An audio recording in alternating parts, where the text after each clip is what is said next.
एक गांव में रामू नाम का एक व्यक्ति रहता था। उसके 2 बच्चे और पत्नी भी थी। फिर एक दिन सुनो, मैं ये कह रहा हूँ कि मैं इतनी मजदूरी करता हूँ फिर भी अपने पास खर्चा नहीं निकलता। मैं सोच रहा हूँ कि तुम भी कुछ काम कर लो, इससे हम अपने बच्चों को पढ़ा लिखा सकें। तुम बात तो ठीक कह रहे हो। मैंने सोचा है कि मैं कल से चाय और पकौड़े बेचना शुरू कर दूं। फिर अगले दिन सुनो, मैंने वहाँ पर एक ठेला खरीद लिया है। यहाँ से खाने पीने का सामान ले जाऊंगी और वहाँ पर बना दूंगी। अब तुम भी चले जाओ, मैं भी चला जाता हूँ। वहीं से मैं बच्चों को स्कूल छोड़ दूंगा। फिर वो ठेले की सफाई कर कर उस पर सामान जमा लेती है। चलो, अब तो चाय पकौड़े भी बन गए। अब ग्राहकों को बुला लेती हूँ। चाय पकौड़े ले लो। अरे दुग्गल, देख तो वहाँ पर एक नया ठेला खड़ा है, चल वहीं चाय पी कर आते हैं। हाँ ठीक है भाई, चलते हैं। बहन जी, 2 कप चाय देना और 1 प्लेट पकौड़ी देना। हाँ हाँ भैया, अभी देती हूँ। लो। बहन, जरा मुझे 1 कप चाय देना। अरे वाह वाह, इलायची वाली चाय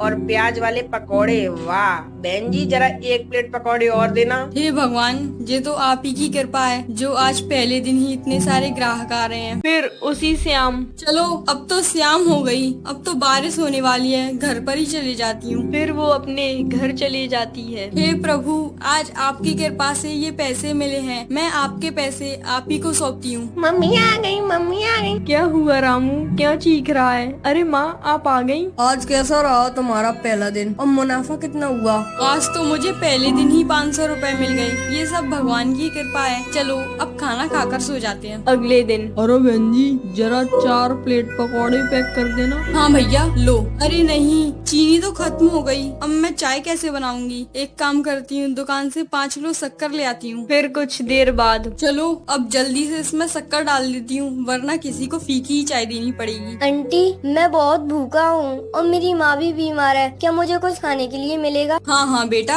लो, इसमें चाय और पकौड़े हैं। घर पर ले जाकर खा लेना। अरे नहीं, मैंने तो उस बच्चे को फीकी ही चाय दे दी। अब मैंने तो शक्कर डालना ही भूल गई। अब डाल देती हूँ। अरे, ये चाय नीली क्यों पड़ रही है? और इसमें ये क्या डाला है? नहीं, ये तो सांप का बच्चा है। अरे, मैंने तो उस बच्चे को इसी में से ही चाय दी है। अब अगर उन दोनों को कुछ हो गया तो उनकी हत्या का पाप मुझे ही लगेगा। आज मेरे वजह से 2 लोगों की जान चली जाएगी। हे भगवान, मैं तो उसका घर भी नहीं जानती।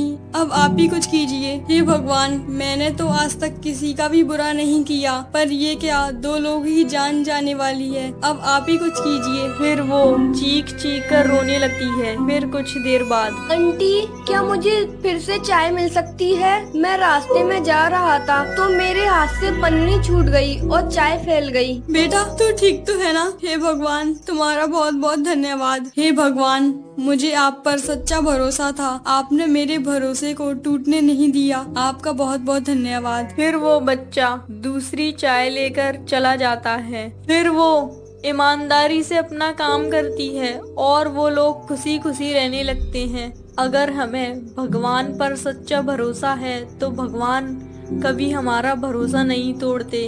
बस हमें एक बार भगवान पर भरोसा रखना चाहिए।